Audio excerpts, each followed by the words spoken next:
Once upon a time there lived a ghost, Adam Gilchrist. అతను ఒక game changer, cricket డైనమిక్స్నే మార్చేసిన player. కొన్ని ఇయర్స్ ముందు వికెట్ కీపర్స్ అంటే కేవలం కీపింగ్ చేసి లాస్ట్లో వచ్చి కొన్ని రన్స్ కొడితే చాలు అనుకునేవారు. గిల్క్రిస్ట్ వచ్చాక ఆ డెఫినేషనే మారిపోయింది.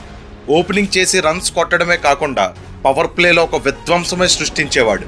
అతను కానీ 20 ఓవర్లు నించుంటే మ్యాచ్ని మర్చిపోవచ్చు అనే రేంజ్లో ఆడేవాడు. నిజానికి బ్రండన్ మెక్కలం, క్వింటన్ డికాక్ ఇలా చాలా మంది కీపర్స్ ఇప్పుడు ఓపెనింగ్ చేస్తున్నారంటే అది గిల్క్రిస్ట్ ఇన్స్పిరేషన్తోనే. టెస్ట్ క్రికెట్లో నెంబర్ 6, నెంబర్ 7లో ఆడుతూ 48 యావరేజ్ మెయింటైన్ చేయడం అంటే మామూలు విషయం కాదు. ఆస్ట్రేలియా టాప్ ఆర్డర్ అంతా ఫెయిల్ అయినా కౌంటర్ అటాక్ ఆడేవాడు. టైలెండర్స్తో పార్ట్నర్షిప్స్ బిల్డ్ చేస్తూ ఎన్నో మ్యాచ్లు గెలిపించాడు. ఇంటర్నేషనల్ క్రికెట్లో 900కి పైగా డిస్మిసల్స్తో సెకండ్ పొజిషన్లో ఉన్నాడు. అతని reflex catches, keeping technique, lightning stumpings ఒక కొత్త స్టాండర్డ్నే క్రియేట్ చేశాయి. ఒక వరల్డ్ కప్ ఫైనల్లో మంచి ఇన్నింగ్స్ ఆడితేనే గ్రేటెస్ట్ అచీవ్మెంట్ అంటారు. అలాంటిది గిల్క్రిస్ట్ ఆడిన ప్రతి వరల్డ్ కప్ ఫైనల్లో 50+ రన్స్ స్కోర్ చేశాడు. Is one of the greatest wicket keeper batters in world cricket. మీలో ఎంతమంది గిల్క్రిస్ట్ ఫ్యాన్స్ ఉన్నారు? కమెంట్ చేసి చెప్పండి.